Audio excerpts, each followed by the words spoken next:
You're listening to a Roddenberry podcast. This episode of Mission Log is sponsored by listeners like you, supporters on Patreon. Join us now at patreon.com/missionlog. Mission Log, a Roddenberry Star Trek podcast, episode 416, Chrysalis.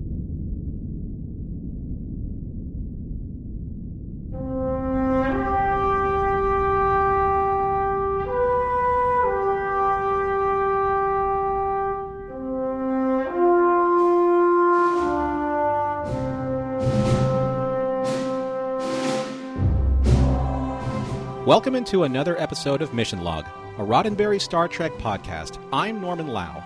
And I'm John Champion. Each week on Mission Log, we examine an episode of Star Trek, taking it into our care, and then determining if the whole thing stands up and if the morals, meanings, and messages can be released back out into the world.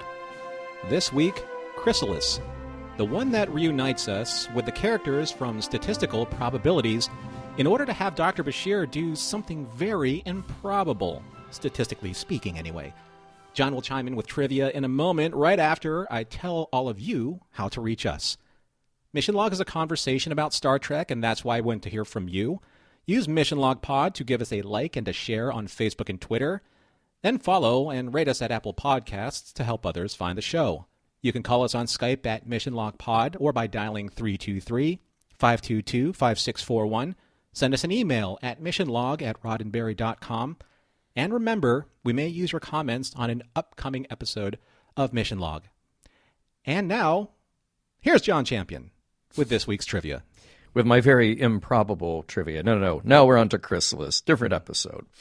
Today's episode is written by Renee Echeverria, and it hasn't been too long since we covered one of Renee's scripts. He did just get credit for Afterimage, and it should be no surprise that he wrote Statistical Probabilities featuring our four guest characters. The original pitch was very different, though, with the four having to pretend to be Starfleet officers while they get wrapped up in a mission, and it would have mostly focused on Jack, inspired by Flowers for Algernon, the short story by Daniel Keyes, probably best known in its adaptation as the movie Charlie, starring Cliff Robertson. For a number of reasons, they decided not to go in that direction. It was directed by Jonathan West, and here we are at the end of Jonathan West's directing credits on Star Trek. Remember, he was director of photography on both TNG and DS9, following in Marvin Rush's footsteps, and then directing a few episodes from time to time. Don't worry, though, he's still around as DP through the end of this season. So there's nothing to report in trivia about locations or extraordinary effects. This is a bottle show through and through, which brings us to our guest stars, and we've seen them all before. Reprising their roles from Statistical Probabilities are Tim Ransom as Jack, Hilary Shepard Turner as Lauren, and Michael Keenan as Patrick. The focus on this episode, though, is on Sarina, played by Faith Saley. And it was Hans Beimler who made the suggestion to Ira Stephen Bear and to Renee to shift the focus to the one who was silent in the previous episode. But nobody had heard Faith talk in character. So even though she was the same actor in the same role, they had her audition. And then they directed her to have no subtext in her lines because Sarina was experiencing everything new. We mentioned last time that Faith has had an extensive career as a writer, host, radio personality, all in addition to acting. She can frequently be seen on CBS Sunday Morning. She is a host of the PBS show Science Goes to the Movies, and I might circle back to that in a comment a little later. And a fun fact about the cast in this episode, we know that DS9 is full of actors who have a stage background, and that is true for the guest stars too. Faith, Hilary, and Michael were ready to go with the musical interlude in this episode. Not Tim, though. He is not prone to carrying a tune, so in the singing scene, he is dubbed. Is there a 3 a.m. call that isn't an emergency? Stay tuned to find out.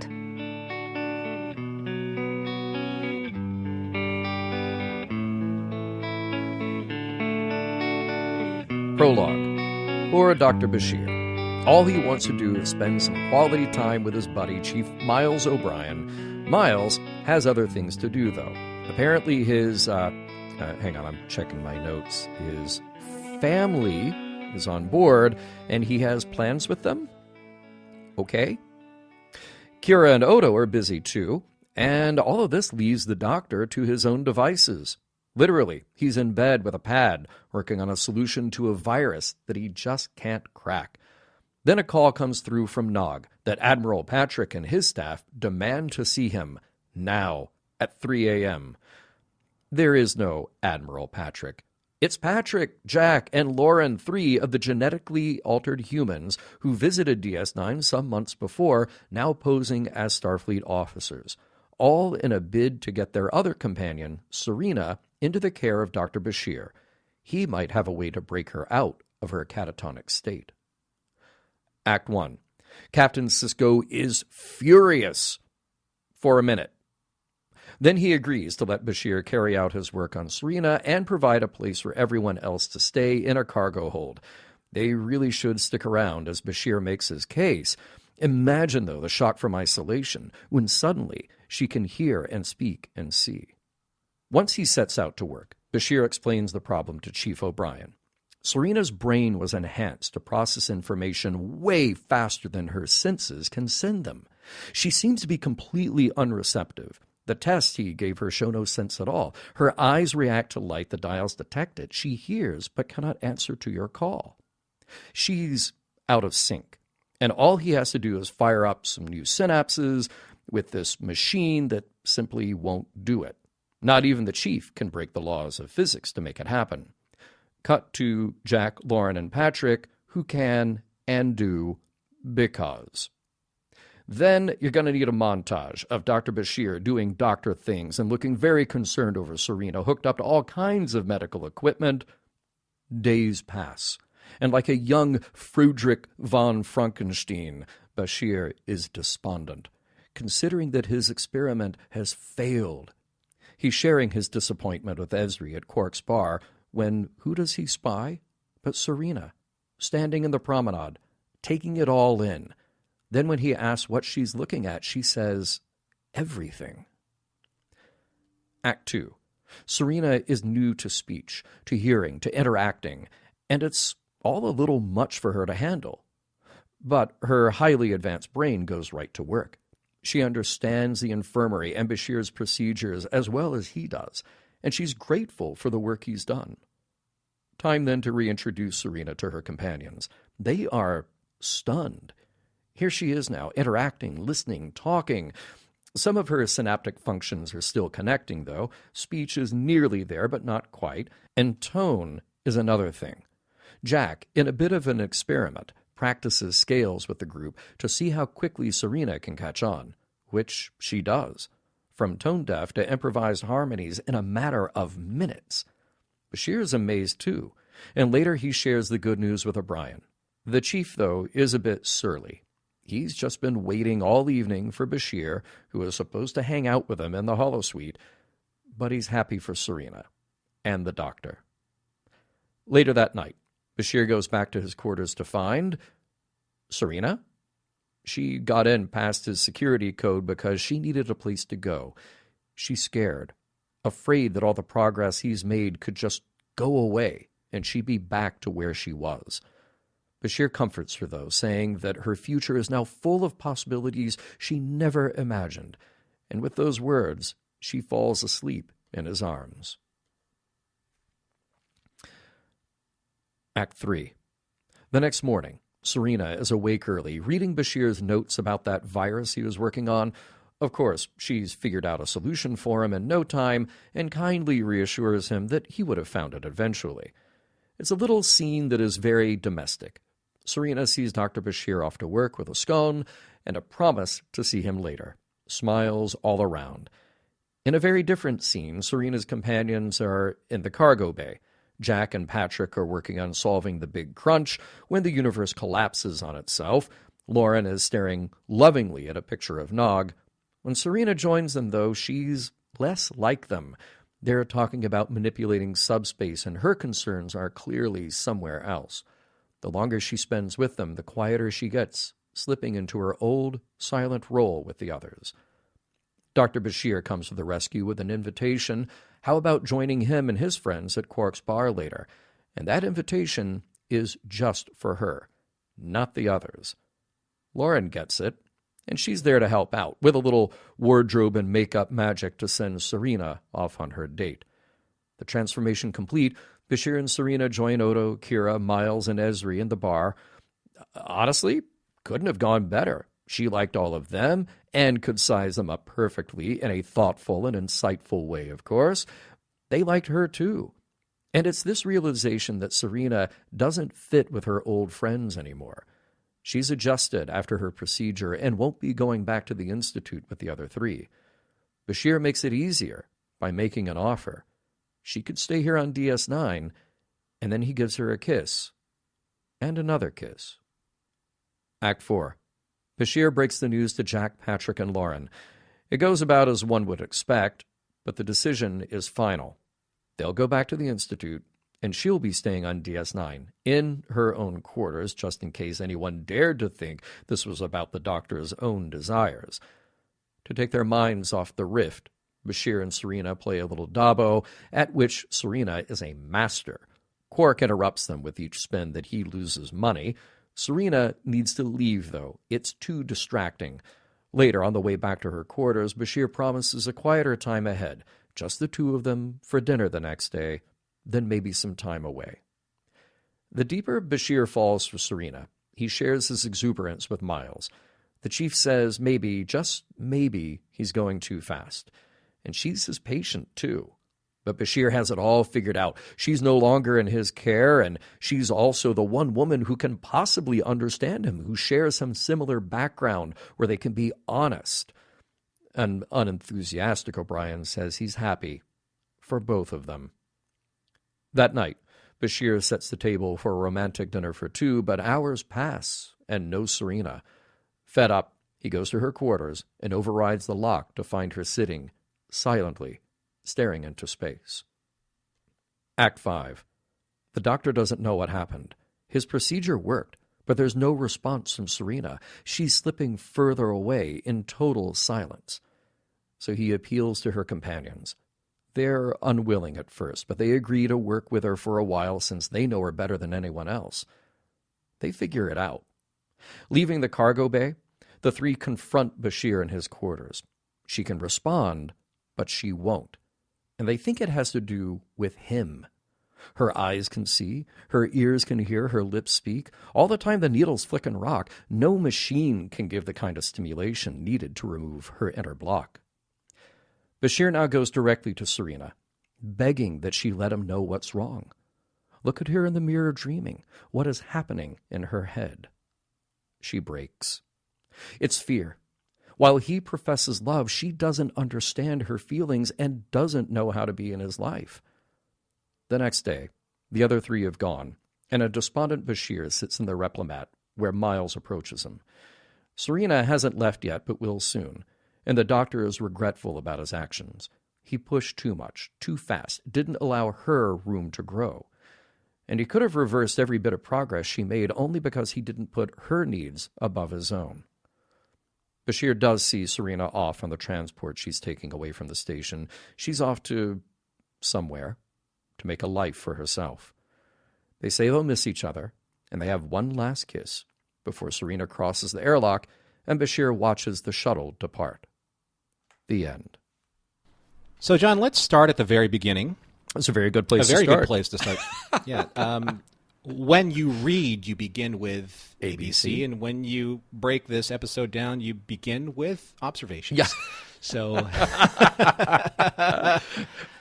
so let's go into the observations. Let's talk about, some of the things that stood out to us. Now, at the very beginning of this episode, okay, so I understand that there's holosuite stuff. I dig that. I dig holosuite stuff. Same.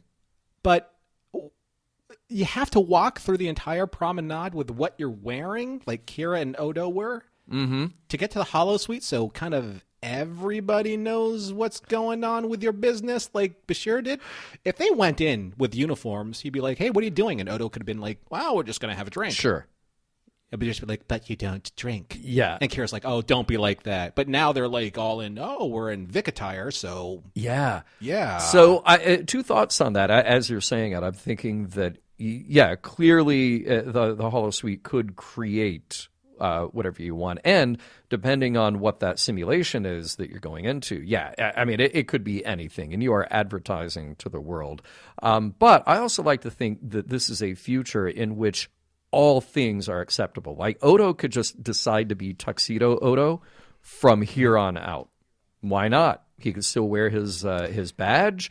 He could still be the constable. But in the 24th century, hopefully you've gotten to that point that if you just want to wear Las Vegas evening wear, you can.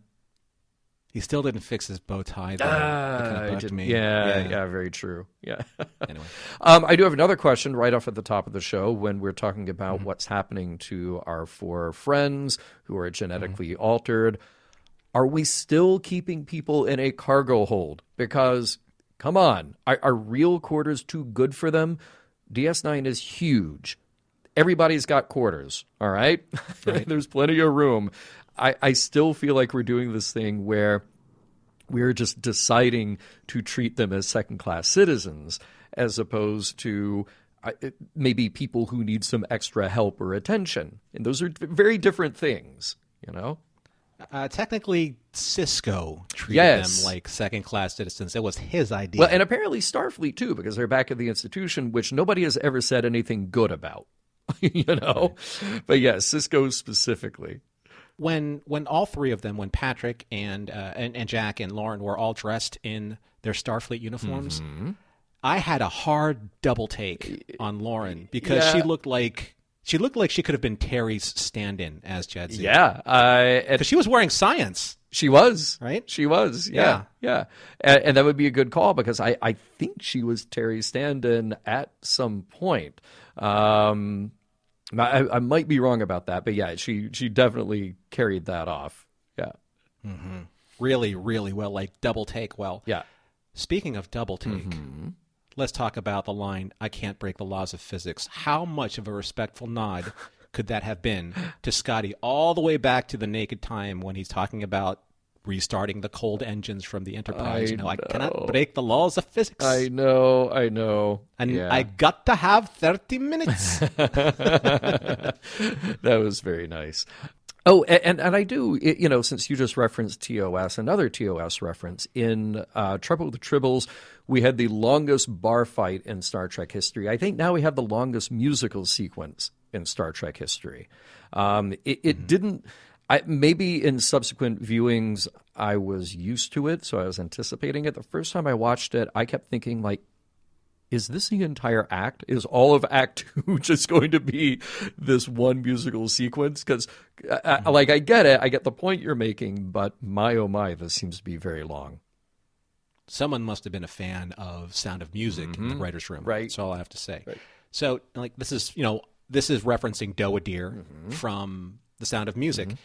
But it's nice that there's a specific terminology for this. It's called solfege. So I looked it up because I'm like, why are they doing this? And solfege is a form of what they call solminization, and it is a method to teach oral skills, as they were doing to Sarina, pitch and sight reading of Western music. So as much as I loved that scene was about, if it were a 5-minute scene, it were about 4 minutes and 30 seconds too long. Yeah. Right, exactly. It's like, okay, well, here's the filler portion of the show. But I will hand it to them. Yes, it is a long scene, but it accomplishes, it's one of those like show, don't tell moments where you're accomplishing what you need to do with the character in a way where you're not just sitting around talking about it. It still seemed like a long chunk out of the show. Something that I do want, we always ask people, and it's just sort of a popular Star Trek conversation, like, what thing do you want? What piece of Star Trek technology do you want in real life? And a replicator is definitely a good answer to that, always. One of my favorites. Specifically, the replicator in Bashir's quarters makes very big scones. So that is the replicator that I want, because if you saw that thing that Sarina hands to him on his way to work, it's like she might have been handing him a pound cake. It was a massive scone. So I'm down with that already. But more specifically, though, we knew that when Bashir was being kind of like turned, by by the Dominion, they were serving him scones and red leaf tea. Yep. So where did she learn that scones was it like maybe in the replicator memory bank? Oh, it's got to be. Like, what was the last thing that he replicated? And then the replicator answers back, it's scones every day. Every day, This guy he cannot get enough. Might as well rename him Dr. Scones, because that's what he does. Scones McCoy. Put that on a t-shirt. There you go. There's a very good joke in there where the three are... Well, actually, it's just Jack and Patrick trying to figure out how much longer the universe has. 60 trillion years, 70 at the most, and saying that with urgency, which is great. I can't remember where I originally heard the joke, but it's the old one about, the college student in a physics class or astronomy class, and the professor is saying that our sun will burn itself out in 15 billion years, and the student, oh my God, what did you say? Is said, it'll burn itself out in 15 billion years. Oh, whew, I thought you said million. We're all gonna die. Right. So there was a weird thing when Miles was being stood up by Julian, and then Julian finally makes it to Quarks, and he's talking about Sarina ad nauseum. Mm-hmm. The way that his uniform sat looked so strange. It looked like he was wearing like an XXL on like a child's body. There's this huge cavernous space that was like behind. It's just a weird thing that that just kind of struck me funny. This is observations, by the way, so I'm observing something weird. Sure, yeah. It was just weird. It was just an ill-fitting fit for him, or the way he was sitting in Quarks. I don't know. I didn't notice, but maybe Skid's a skinny little guy. So he is a skinny little guy. Maybe that could have been it. All right, talking about observing things here. We mentioned this in statistical probabilities. And I don't know if it'll come up again, so I just have to get it out there. Can Lauren please have some other trait than just seductive? I mean, I get it. Okay, it is a character trait. And make a joke at Nog's expense. But come on. It's so much just going with the same joke over and over again. I really wish that there were more to her than that. Strange thing, though, I don't think that someone being overtly seductive makes them a mutant or someone that should be put into an institution. No. And that's what, see, here you have this second episode that is actually an opportunity to expand these characters a bit and give them a little more than we had the last time. But it's more of the same, which is unfortunate. There is a line that I love in here, Sarina describing Bashir's friends after the night at Quarks and saying of Miles, she had to pick someone to replace Atlas and hold up the world and do it with a smile on his face. That is a lovely line and perfect tribute to Chief Miles O'Brien, the most important person in Starfleet history. Well, this is why he gets a giant gold statue. Exactly. Mm-hmm. I do have to ask, if you are gaming the system while playing Dabo at the Dabo table, isn't that the same thing as counting cards? I mean, should they be doing that anyway? Because sure, she can do it. It seems like that would have been a conversation to have early on where somebody like Bashir, sure, he may not always love Quark's decisions, but he could say, hey, by the way, we're going to go play this game of chance. It's not cool to cheat by essentially counting cards. We have to just play this as a game of chance. It's literally what Dustin Hoffman's Raymond was doing in Yes. Man. Exactly. Right. Exactly. Yeah. I do like the use of that's a stupid question. Actually, not a bad way to get out of things. You should just try that in your daily life.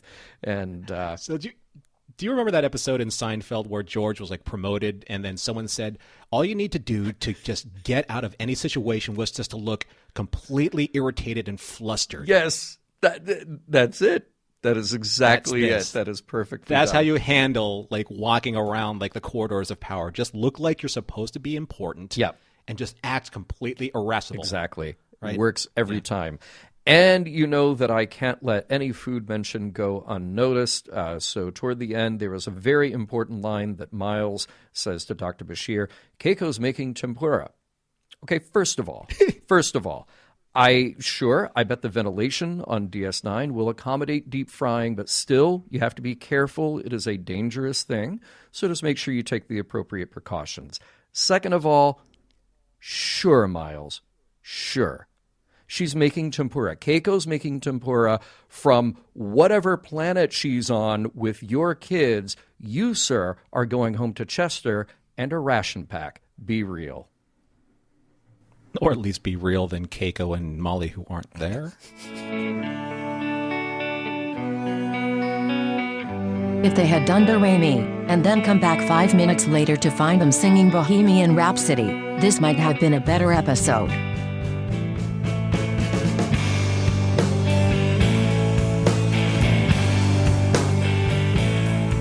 Hey, we'll get right back to our discussion of Chrysalis, but first, a word from our sponsors.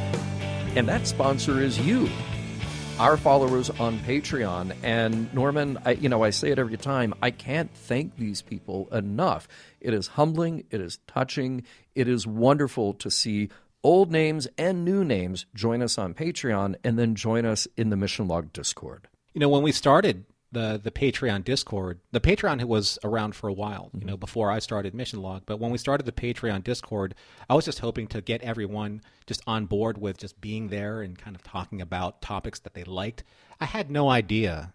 Much to the credit of everybody who participates, I had no idea that it would take this incredible life of its own. And that's really a testament to everyone that has supported the show, that has supported us on Patreon, and especially all of the new subscribers that have come in recently. Yeah, and that's all over at patreon.com/missionlog. If you haven't joined us there yet, please do. As Norman mentioned, as we were saying, the Discord is really turning into a very personal kind of community where we talk about Star Trek, but all kinds of other things in addition to Star Trek. It was a great place to be able to hang out during the convention, whether you were there in person or enjoying it online. So there's a lot happening there, and our Patreon has grown as well with our merchandise offerings. There is a lot to see, so check us out again, patreon.com/missionlog, and we want to say thanks to some of our newest members. Norman, if you would please. Yes, special thanks to John, to Robert, Edward, and Alexander, and Connor. I feel like I'm doing the magic mirror, and I'm looking for my magic mirror. Right. Alexander, Connor, Kevin, Eddie, Matt, Eli, Anne-Marie.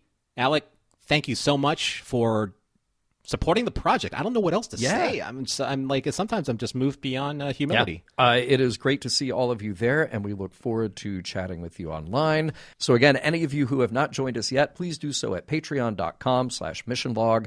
We will see you there. All right, Norman, there's a lot of ways to pick apart this episode, and I feel like we may or may not rely on some of our notes in doing so. We'll see where the conversation takes us. But one thing that I wanted to do, we got a lot of good emails when we did statistical probabilities. And I thought that it would be an interesting way to kick off this discussion by referring back to that, because I wonder if we carried along some of the same pros and cons from that episode in this one. I mentioned in the last segment already that I felt like it was a missed opportunity by not expanding our characters a bit. We got more of the same, but did we at any point really gain anything new out of them? So we did get a lot of comments. We did get a lot of emails. I was able to answer some. Some I just kind of held on to. And one I wanted to address here and read on air. And this is an email from Jesse, and I'm going to skip part of it and just really get to the meat of it here, where he said, regarding statistical probabilities, this episode falls apart for me because the depiction is so tropish. Looking at tvtropes.com, the genetically enhanced humans fall into categories like Hollywood autism, disability superpower, and inspirationally disadvantaged. They recall characters like Rain Man, Forrest Gump, River from Firefly, or many such characters from after-school special type programs. This depiction becomes problematic when, from TV Tropes, quote, the character turns out to have a special talent or skill that no other character can beat, something implicitly making up for the disability. In certain cases, the story goes out of its way to paint the handicap as a good/bad thing that influences or is influenced by the character's capacity to interact with whatever magic is in the settings. And that's the end of that quote. And Jesse goes on to say, this describes our characters perfectly.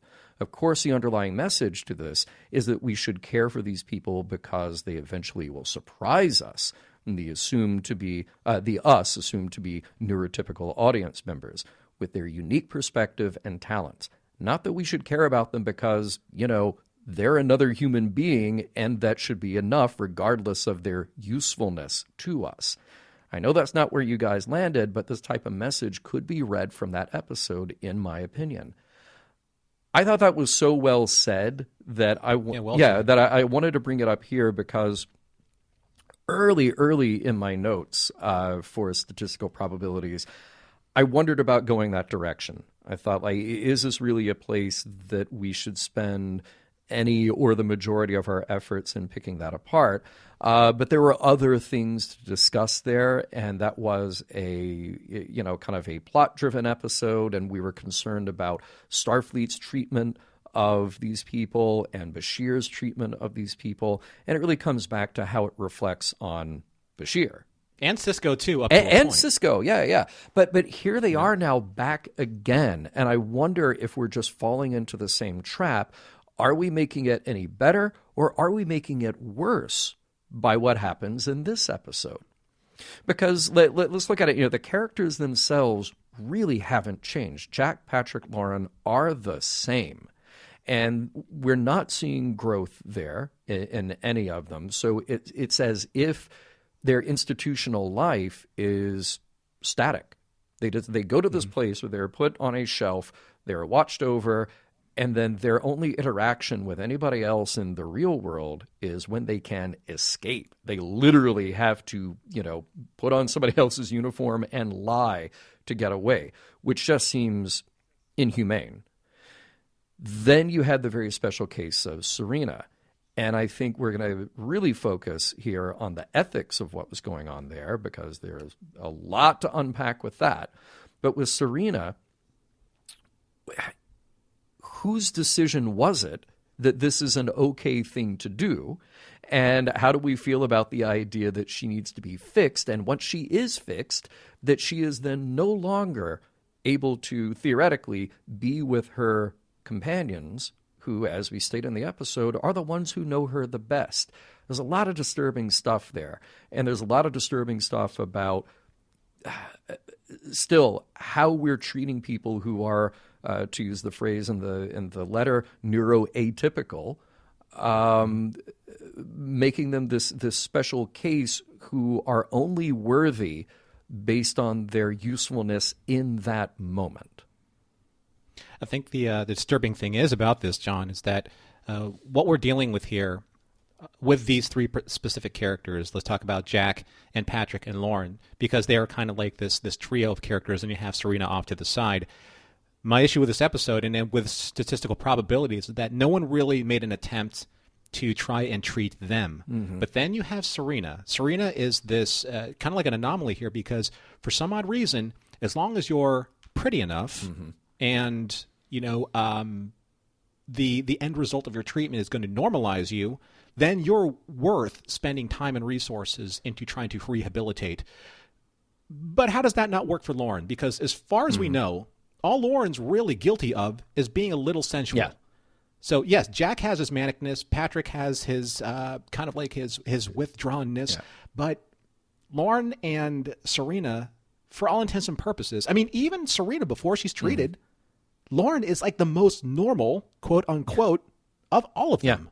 Yeah. Right? So why doesn't she get the deferential treatment when it comes to Bashir's treatment? Right. And I also felt like it was another weird and unfortunate TV trope that is parody at this point, because it has been parodied over and over again. It's sort of the librarian who takes off her glasses and then suddenly is the seductive, beautiful woman who nobody noticed before. And that's sort of forcing Sarina into this role again that also felt very uncomfortable to me.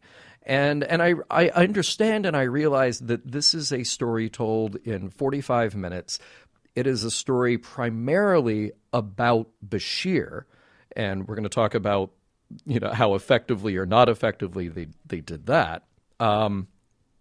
But we're relying on all these tropes to get us there, to get us to that point. Mm-hmm. And I still have to think that if you're going to go to the trouble to bring back these characters who we explored before, why in the world does it feel like, well, we have them, but all we can think to do is to just fall back on these same tropes that we had before, the same archetypes that we had before, and really not give them any more redemption beyond that? It's literally as if you would have the backup singers take the spotlight, when obviously the solo singer is supposed to take the spotlight, because they, in my opinion, they spent too much time in this episode with any really of the content of those three characters. Mm-hmm. I would have preferred if they actually had some type of issue that Sarina needed to be sent to Deep Space Nine because only Dr. Bashir could, the only one that could have cured her with all of this special whatever. Yeah.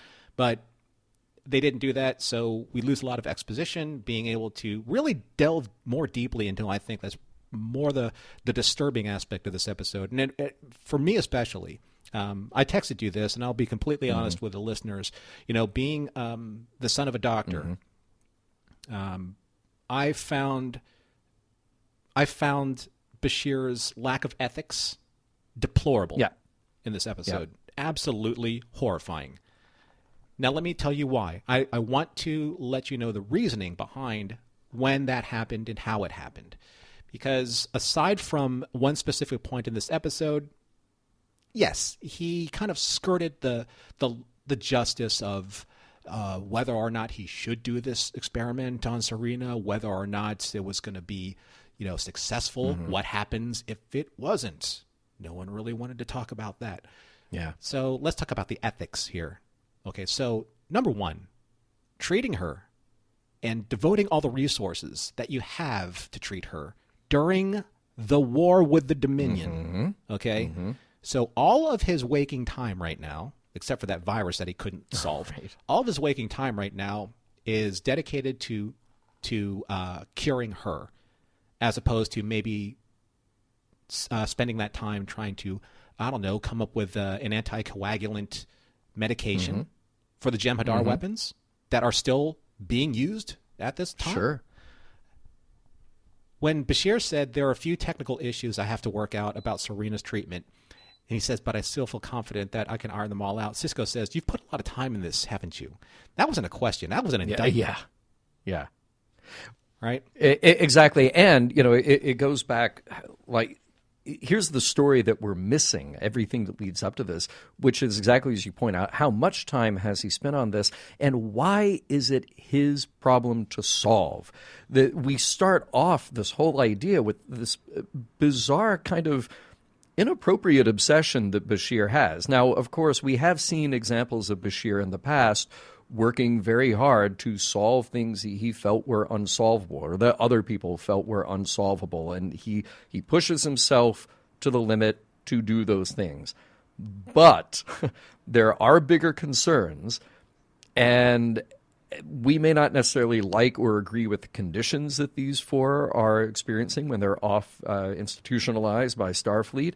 But it seems very odd that Bashir would take it on himself, that he would be the one to do this, and that he would be a part of this number of rules being broken to let it happen there.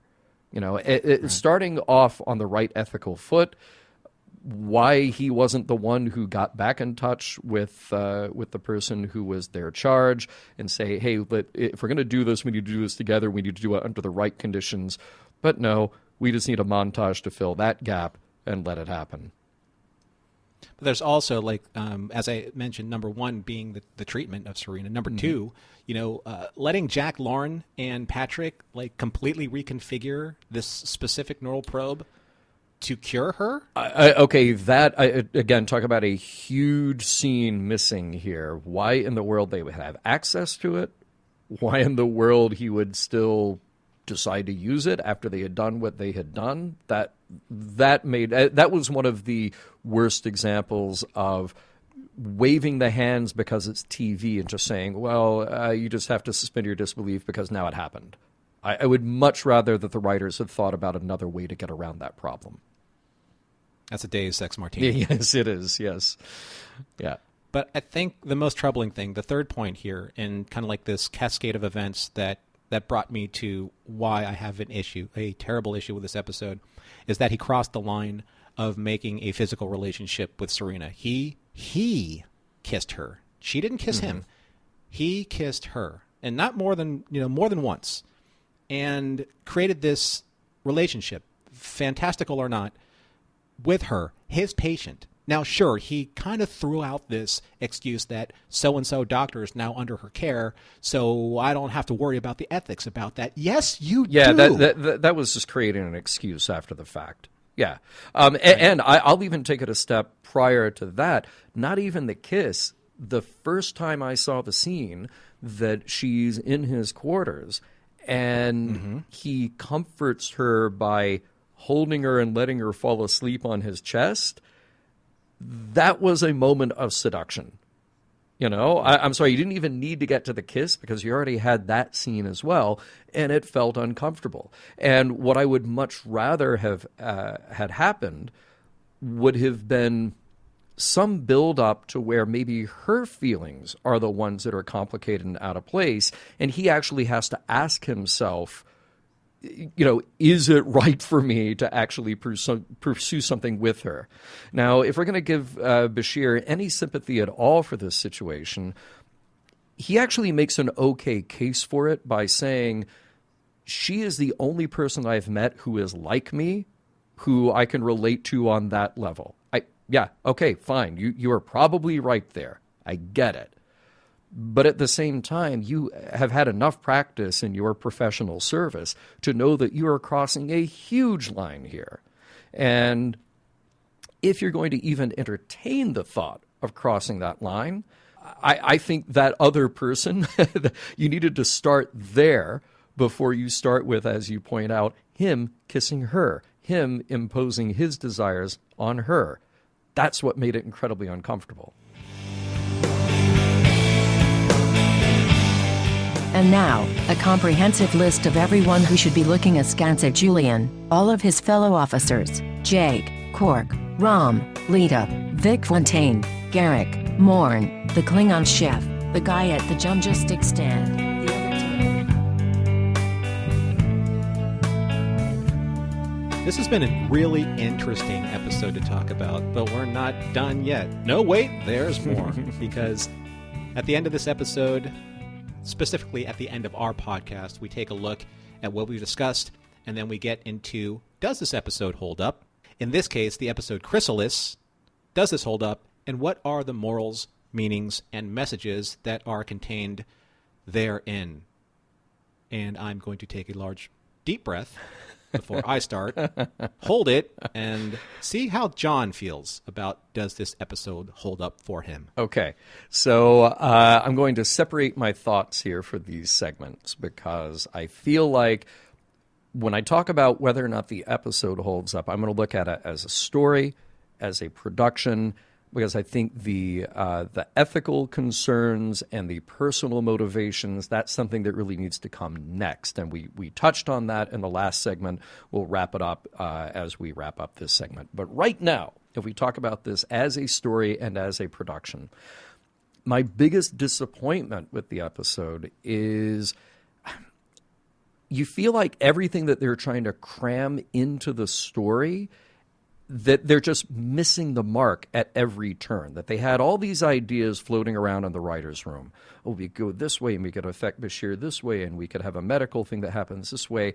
And they keep forcing these moments into the script, but then they never fully explore the ramifications of those moments. It doesn't really work here. This episode, in the end, doesn't really work to deepen the O'Brien and Bashir friendship. It doesn't really pique my interest in Bashir's romantic life because now I just feel like here's a guy who doesn't get it over and over again. Every time he's given a chance, he doesn't get it. it falls short of a medical ethics drama because we go into the episode just assuming that Bashir's right, he's doing this thing, it's great, and let's go from there. So it's all just surface.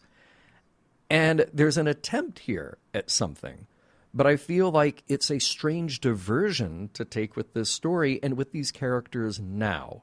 Because again, like, not every story has to be a war story, not every story has to be tied directly into the overall arc, but this is a really strange path to take where we are now with DS9.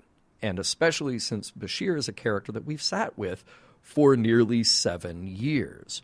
Why are we going here with him now? I was definitely feeling more of the cringe vibes than I was empathy at most points. And look, I will defend Bashir in a way, and especially when we get into the next segment. It is okay for him to have feelings, but dude, use some of your superior intellect to game this out and not be such a creep. You've been called out on it before. I believe in you that you can do it again. I just feel like everything in this episode was accelerated and then telegraphed to the audience. So at every possible turn, they filled that story with cliches, with the most obvious choices, and it comes across as very manufactured drama. The doctor playing God, the savior for the poor girl who wouldn't have a life if it weren't for him, the makeover that I mentioned before to have Sarina presentable enough to go out. Like, all of these felt really dated and uncomfortable. So as a production, and again, this is not necessarily about the ethics, it's not necessarily about the character here, but as a production, these are the things that date the story. And therefore, as a production, I don't feel like it holds up. And that's not to take away from the actors, it's not to take away from the quality and production value that DS9 has been and continues to be here in the 7th season. It's just more about script and story structure, the things that hold up and don't hold up. So that's why I can't give this one a pass. Then we'll get into the other really meaty stuff. So, Norman, tell me how you felt about the episode first. Well, I'm pretty much in line with you, John. I mean, I find this episode to be incredibly troubling because mostly it's Dr. Bashir's lack of ethics. Now, I'm not pinning this on, Sid. Mm-hmm. This is his character. As an actor, he's delivering the lines. I'm pinning this on the writers specifically because I want to know, or I'd like to know, while this story was being crafted, or when this story was being crafted, was there anyone in the writer's room that may have had an objection to the motivations of what Bashir was doing in this episode? Were there any objections to, you realize, guys, someone held up their hand and said, you realize, guys, that this is a doctor, and he's crossing a line to create a relationship with a patient who's created this fantasy relationship around, and he is literally admitting, by the admission of his own statement towards the end of this episode, that he actually did harm to the patient. He indicted himself. So where in the writer's room, when they were reviewing this script, did nobody say, yeah, that might not be the best way to frame Bashir in the 7th season of a character who has come so far to overcome his own issues with his, genetic manipulation to try and champion, pardon the reference, it's fine, John, yeah. But to try and champion a better life for these genetically altered beings. Okay, I am so glad that you phrased it exactly as you just did, because I was about to ask you about whether or not this is a story that we can forgive the character's problems, because we have to have the character have an arc, we have to have the character learn something by the end. But I think you just phrased why that's a problem with this episode, with this character now in the run of the series. Because if they had done this before, like, look, we already saw early on, we saw Bashir be a creep toward Dax, she put him in his place, and guess what? He learned. And they became friends. And he was cool, right? And he got to go have his own life after that. So did Dax, got to go have her own life. And there was a respect there that was earned. And now we've taken so many steps backwards, and that's what's really troubling here. And that's the part that I really wrestled with, because I wondered, am I just judging this episode too harshly because what he does is unsavory, or kind of look at it through the lens of saying, well, but wait, maybe that's the silver lining here. We see a character with flaws. We see the character learn and understand from those flaws to then become a better person on the other end. But is it too little too late here? Well, I mean, I know that we're going a little bit off tangent here, but I have to address something that we always have done with the character of Worf, where we have, we have put him to task about how this character is specifically created, and he is responsible for always making the situation about him. Bashir is exactly the same way in this episode. Everything is about what he wants. Yeah. The success of this particular treatment, or how Sarina feels about him, regardless of what she actually feels. Yeah. Right? So she's never, ever given the chance. This is where Bashir actually does harm to the patient, because she is literally, as the definition of Chrysalis goes, she is literally the caterpillar that has matured and is leaving her cocoon to experience a brand new world. Yeah. Except that brand new world is exactly the world that Bashir wants her to be in, and how she wants her to be in that world. Yeah. He even kind of just, he waves that off when Miles asks him, Julian, she's your patient, right? Yeah. And he says, not anymore. I've asked Dr. Girani to take care of her. Miles, I don't think you understand what this means to me. Yeah. But nowhere in this episode, not even with Miles, who's the only one who's advocating for Sarina, asks, but what does it mean to her? Yeah. What does it mean for her? And it even goes so far down the rabbit hole of this, just this insanity that Bashir has, where she even gaslights herself to when she admits, what am I supposed to do? What am I supposed to feel? Tell me. I want to make you happy. I owe you everything. And Bashir's like, shh, you don't owe me anything. You don't owe me anything. And this is the line that just incites me. She said, no, I'm sorry. I wish I could be the woman you want me to be. Who writes this stuff? Well, yeah, that line is cringy. It's very unfortunate. That line is like turnabout intruder cringy. Yeah. Yeah. Right? Yeah. So that's where I have as you can tell by my tone, I apologize, listeners. I'm supposed to be a little bit more dispassionate about it. But no, this show is about your passions and how we feel about it. So this is honest about how you feel about it. Yeah. Well, I mean, I think we should maybe switch gears. That's not necessarily like if the episode holds up or not. That's more kind of bleeding into our final segment of the show, and that is, what is the message? So I'm just going to kind of continue that stream of consciousness thought. Yeah. Now, rarely, if ever, do I actually use the actual words morals, meanings, or messages in my final analysis, but that's what this episode to me is about. It's about morals.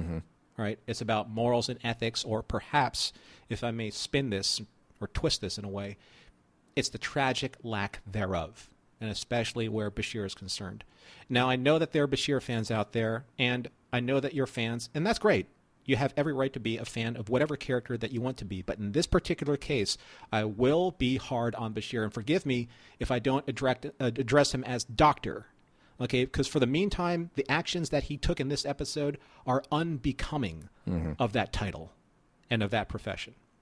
He broke the cardinal rule of the Hippocratic Oath in this episode. He, did, harm, period. And he did so, as I mentioned before, through his own admission. Bashir said to Miles, "How could I have been so blind? What was I thinking trying to move things along so fast? She needed time. I didn't give it to her. I came this close to driving her back inside herself. I'm supposed to be a doctor. I'm supposed to put my patient's needs above my own." Yes, you are. Yes, you are. Yeah. So what happened? Is he so lonely that he needed to do this? Is he so devoid of any distraction or any other way to entertain himself aside to serve his own needs? What happened that led him to this point where he would actually just systematically disavow his oath? And the bigger question is, John, is anyone going to investigate him for quote-unquote malpractice? Because that's exactly what he did. Yeah. So she didn't have the right way of healing. She has to leave the station with a broken heart and the life that maybe could have been, all because he wanted a certain reality and, as you said before, played God with the power of being a doctor on that station. Yeah. So yeah. that was the perverted message for me. I'm sorry that it wasn't more of a positive nature, but maybe you can shed a little light on that. Okay, because this is interesting. You and I wrote down the same exact lines in our notes, and I want to reread this back to you in pieces here, because I wonder if this is a point of redemption for Bashir, in as much as we can give it to him. Look, we all agree here. When I say all, I mean me and you. Have no idea what our listeners think until this comes out. But we're in agreement here that Bashir acted badly. Bashir broke his oath, and he was inappropriate in his expectation by letting his own desires lead the way. He let his emotions rule the day rather than his obligation and his professionalism. In the end, though, in that conversation with Chief O'Brien, how could I have been so blind? What was I thinking? I'm supposed to put my patient's needs above my own. So there's the arc. There's the difference between Bashir at the end of this episode versus Bashir at the beginning of this episode. I hate the way we got there. I hate the way we got there because it seemed like, again, steps backward. It seems like Bashir pushing this rather than simply being caught up in it, which I think with a few tweaks could have actually made the difference for me. But do we in any way have the capacity to forgive, not entirely, but level some understanding toward Bashir simply because he got the lesson out of this that he was finally supposed to get? Now, unfortunately, it's at the expense of a person in Star Trek's world, at the expense of a person. In reality of TV, this is a guest who we will never see again. And that's unfortunate because it just feeds the Bashir narrative here, which is, oh, I did this horrible, terrible thing, but I realized the error of my ways. Now I just get to move on scot-free. But is there room there to have this little bit of sympathy for his coming to that understanding, even as badly as he got there, even as out of step as this seems now, 7 seasons into Deep Space Nine, after he has had so many missteps before and presumably grown out of them? Do we just look at this and go, you know what, this is such a unique situation that he didn't know how to deal with it? Or do we look at it and say, yeah, but you know what, the guy's still a doctor, and he's still full of intellect, and he is still full of understanding about his professionalism and his obligation. And as you pointed out, Norm, so well, his oath to do no harm and put the patient first. If I can see that there is something else that Bashir may have learned from this, if you want to sum it up in a song, if you love someone, set them free. I'm not convinced that it was love entirely. He fell a little fast because that's just who he is and how he is, fine. But he really needs to get it in check. It's more like he created a project for himself and then forgot that it was a human being on the other end of it. And that's the worst possible case to have here for a doctor in whose care we have trust. I want to bring up something here that I told you I was going to throw you a curveball. So presented my case for a little bit of sympathy there for Dr. Bashir, even though I'm not totally on board with my own sympathy for Dr. Bashir. There is an interview that Faith Saley did. I told you that she is the host of many shows and a radio personality, and she is on a show, has been on a show called Science Goes to the Movies. And there's a segment of that you can find on YouTube in which she is talking about this episode. Very recently, too, just from a few years ago, and putting it in the context of the Me Too movement. And here's what's interesting to me. She said that in this episode, she actually defends Bashir's behavior because she said this is a great modeling of appropriate male behavior, saying that the writers made it very clear that although Dr. Bashir had the hots for Sarina, she was not required to reciprocate his affection just because A, he wanted her, and B, she owed him. I think we got there in the wrong way. I think we got there in a terrible way that wasn't respectful of Bashir's intellect and respectful of the other characters. I like the idea that there's a positive spin on this. And look, she was there, not me. They were the ones who discussed and created this episode, not me. But I wonder, Norman, do you throw any weight to that, to what Faith said?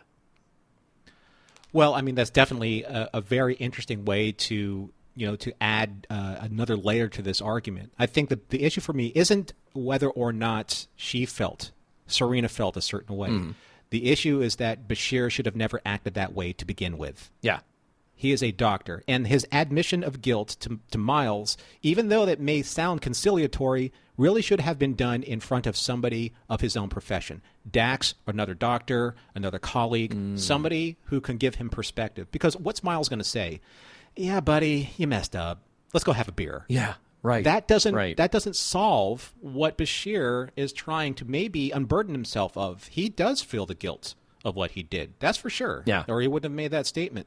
But basically, it's kind of like it's almost in similar respects to In the Pale Moonlight. He may as well been just confessing to a panel because there are no consequences for his actions. There you go. That's the biggest issue. And again, like Sisko broke his oath to Starfleet. There are no consequences for those actions. Bashir broke his oath to medicine, a profession that has been there for thousands of years before Starfleet. The oath of Hippocrates that has been obviously been translated over time, but the number one tenet of that oath still remains: do no harm. Yeah. Number one. And he broke it. It's interesting, Norman, that in our discussions of Deep Space Nine, and actually going back to Mission Log's coverage of Deep Space Nine, starting with Season 1, that one of the things that we've heard from listeners is, yeah, but this is what makes Deep Space Nine different, because they deal with the consequences. And I look at it, and I look at an episode like this, and you just described Sisko, and I think, I'm not totally sold on that, because it seems like a big step backwards, and I'm not seeing the growth here that really would have made it significant. Mission Log is produced by Roddenberry Entertainment, executive producer Rod Roddenberry. Our website and your opportunity to comment and connect with us is missionlogpodcast.com.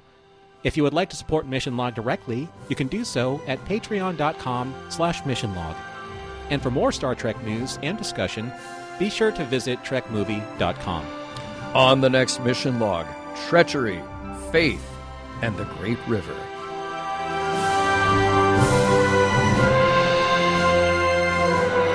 From 2 seasons ago, Brunt, Harace, Cardassian Wolf, O'Brien's Cat, and Kukulaka. Did I leave anyone out?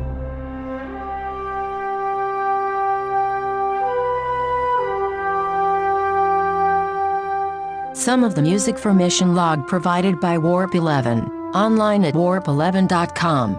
Special thanks to consulting producers, Adam Brusky, Matt Esposito, Homer Frizzell, John Mann, Mike Richards, and Mike Schabel.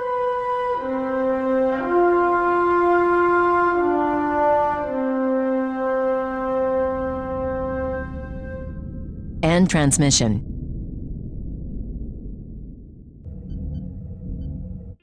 This is a Roddenberry podcast. For more great podcasts, visit podcast.roddenberry.com.